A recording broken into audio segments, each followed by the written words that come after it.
The recorder shouldn't have been blinking. It had been sealed months ago, boxed with other unresolved material from the Nevada corridor case. The one nobody named out loud anymore. No power, no batteries, no reason to still be alive. Yet the red light pulsed slowly, patiently, like it was waiting for someone to notice. When the audio played, the first sound wasn't a voice. It was breathing, uneven, close to the mic. Then a man whispered a sentence that didn't belong to this recording, or this time, or this case. I already checked out. Why am I still here? The file cut off before anyone could tag it. No timestamp, no origin. Just a label added by someone who denied touching it. Check-in 03. That name carried weight. It had appeared once before, briefly, in a different investigation. A motel mentioned in a 911 call that dropped mid-sentence. A place that couldn't be found on any map. The earlier case ended with a closed file and a warning not to dig further. Someone dug anyway. By dawn, reports began arriving from across state lines. A highway patrol unit in Arizona found an abandoned sedan pulled neatly into a rest stop space. Engine warm, door open, no sign of struggle. On the passenger seat sat a motel key with no branding, just a number scratched into the metal. 3.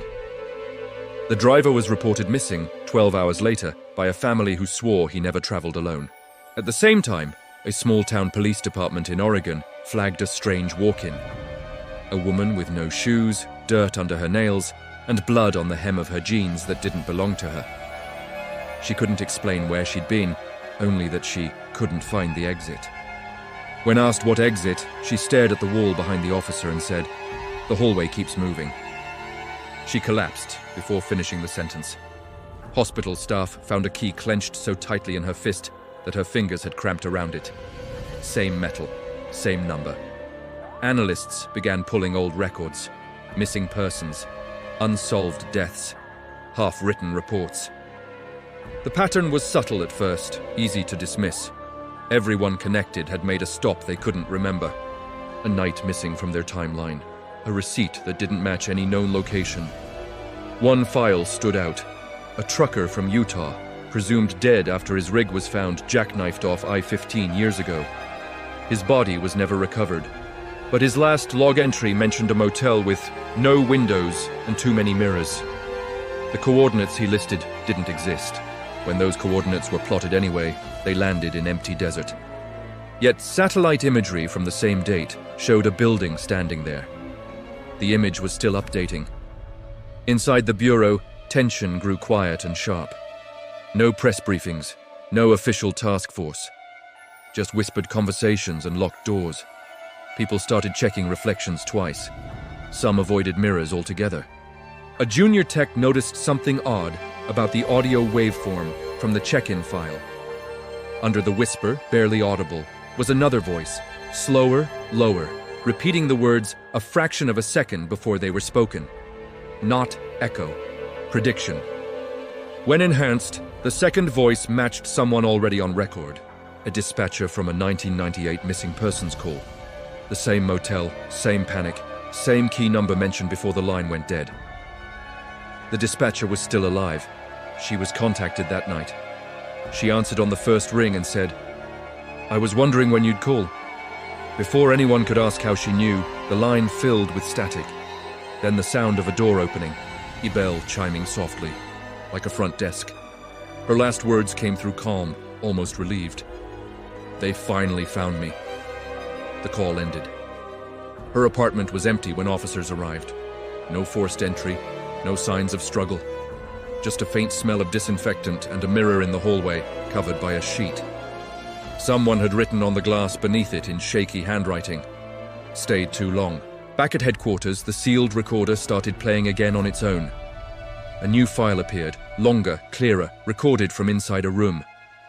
You could hear a bed creak, a lamp buzzing, a man counting under his breath like he was trying to stay awake. Then he said a name, not his, yours. The camera feed from a sub-basement hallway flickered on at the same moment.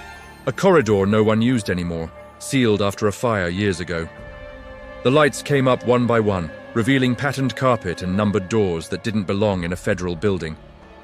At the far end of the hall, a door stood open. Inside was a motel room. And someone was sitting on the bed, looking directly at the camera, holding a key marked 3. He smiled slowly, like he'd been waiting for you to arrive. By the time anyone tried to shut the feed down, it was already gone. Not cut, not lost, just absent. Like it had never been there at all. The hallway camera reverted to its usual static-filled angle, showing nothing but concrete walls and a locked fire door that hadn't been opened in years. Yet 3 agents independently swore they'd seen it, and all 3 later gave conflicting descriptions of the man on the bed. One said he was middle-aged, thinning hair, tired eyes. Another insisted he was younger, almost familiar.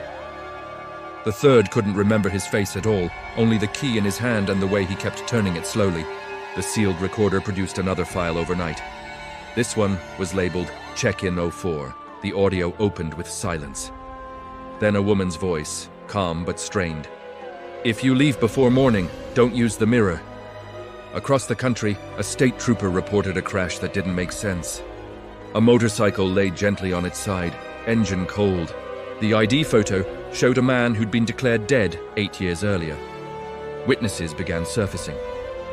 A night clerk described guests who checked in without luggage. A housekeeper remembered rooms that reset themselves overnight. When maps were overlaid, the locations formed no pattern, until someone inverted them. Then the shape appeared, a rough outline of a key. One analyst stopped showing up altogether. His last search history included a phrase typed dozens of times. "How long can someone stay in a place that isn't real?" A forensic audio specialist isolated background noise. Under the woman's voice was a faint, rhythmic sound. Human footsteps pacing back and forth. Then came the email. Subject line, "Still vacancy." The attachment was a scanned guest ledger page. Every circled name matched an open missing persons case. At the bottom was a note, "Do not wake them." An emergency call came in from a motel in Kansas. "They moved the door again," he said. "I know it was here." The door was forced open. The bathroom was empty. The mirror above the sink was warm to the touch. Back at headquarters, the recorder clicked on. A man spoke, voice trembling. "I figured it out. It's not where you go, it's how long you stay." A knock sounded. 3 slow taps. "They're here for checkout." The recording cut off. At that exact moment, a new keycard appeared on the evidence table. Stamped into the metal was a number nobody had documented before. Time stopped behaving after the key labeled 0 was logged. Not metaphorically, literally. Clocks in the evidence room began drifting out of sync within minutes of each other. Digital displays lagged behind analog hands. One wall clock ticked twice, then froze, then jumped forward nearly an hour. No power surge, no interference. Just quiet disobedience. An agent joked that the room was jet-lagged. No one laughed. The key itself refused testing. Metal scanners read it as hollow. Weight measurements fluctuated depending on who held it. One technician swore it felt warm, another complained it was painfully cold. When left alone on the table, it slowly rotated, stopping only when its teeth pointed toward the door. The analyst assigned to behavioral patterns started losing track of conversations mid-sentence. He'd pause, frown, and ask who'd just spoken, even when no one else was in the room. Later, reviewing footage, he appeared to be answering questions that hadn't been asked yet. Sleep became difficult for everyone involved. Those closest to the case reported identical dreams. Not the same imagery, something worse, the same feeling. Standing in a narrow space that smelled faintly of bleach and dust. Carpet too clean, air too still. A sense of waiting for something that already knew you were there. Some dreamed of doors that opened inward forever. Others dreamed they never woke up at all. A suppressed call transcript resurfaced from years earlier. A 911 operator taking a call from a man who claimed he checked into a motel that didn't exist anymore. He gave an address that now led to an empty field. His voice was calm, almost relieved. "I think they forgot about me," he said. "Is that bad?" The call ended when he asked the operator what day it was. No response after that. Memory became unreliable. Case files appeared altered, then reverted. Names swapped places. Photographs subtly changed. Angles off, expressions different. eyes looking just slightly to the side of the camera. One image showed a reflection in a motel room mirror that didn't match the room it belonged to. The reflection showed someone standing behind the photographer. No one remembered taking the photo. A breakthrough came from an intern no one recalled hiring. She noticed that every affected individual shared a common behavior: prolonged waiting, long hospital stays, extended incarceration, months spent caring for dying relatives, years trapped in unresolved grief, people who had learned how to stay. The motel wasn't random. It selected. A retired detective from Oregon was brought in after his name appeared circled in the ledger, though he was very much alive. He listened quietly as they explained, then shook his head. "I was there," he said, "but not like you think." He described a place between nights, a room where the clock had no hands, where checkout times were suggestions, not rules. He said the staff never forced anyone to stay. "They just make leaving harder," he said. "You start forgetting what you were waiting for." When asked how he escaped, the detective hesitated. "I didn't," he finally said. "I just stopped unpacking." Security footage from the Kansas motel reprocessed itself overnight. New frames appeared between existing ones. In them, the empty bathroom wasn't empty at all. A figure stood just out of focus, face blurred, hand pressed flat against the mirror from the other side. The mirror pushed back. At the same time, check-in 04 updated. A new line appended itself to the audio file, spoken in the same calm female voice. Extended stays require consent. No one remembered consenting. Then the twist arrived quietly, like all the worst truths.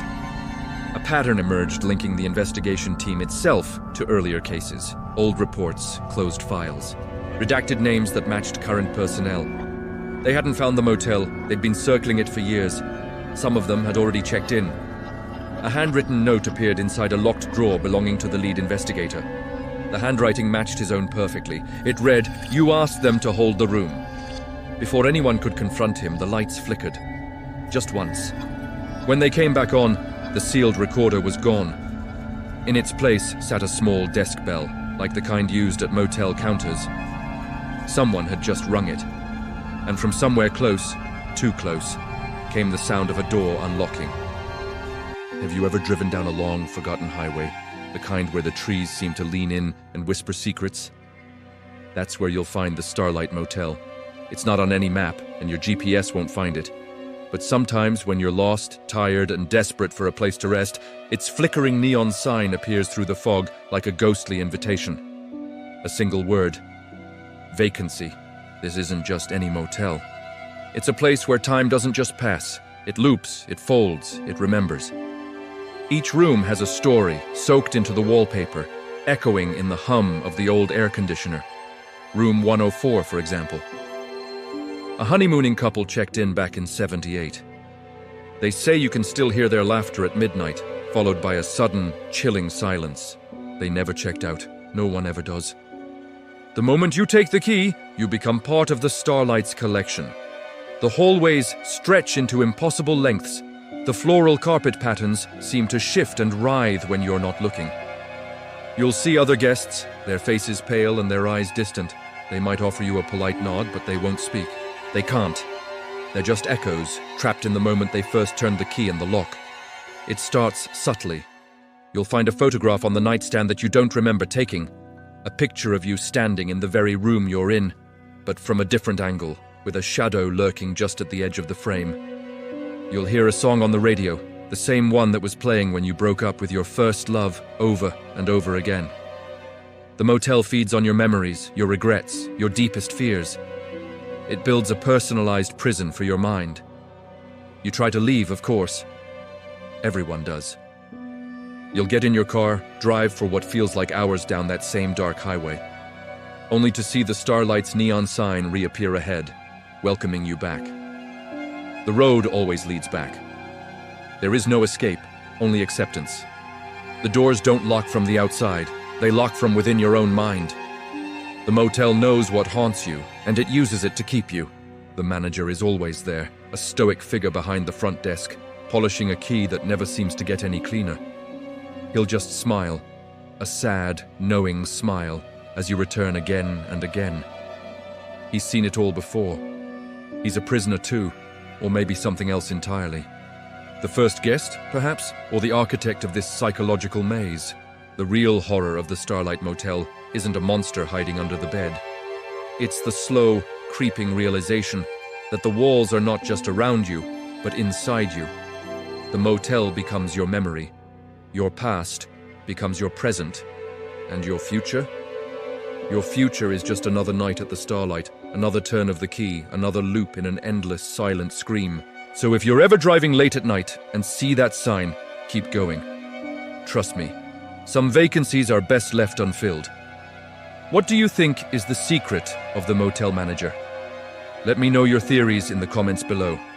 And if you enjoyed this journey into the unsettling, be sure to like this video and subscribe for more stories from the places that exist in the shadows of our world. Thanks for watching.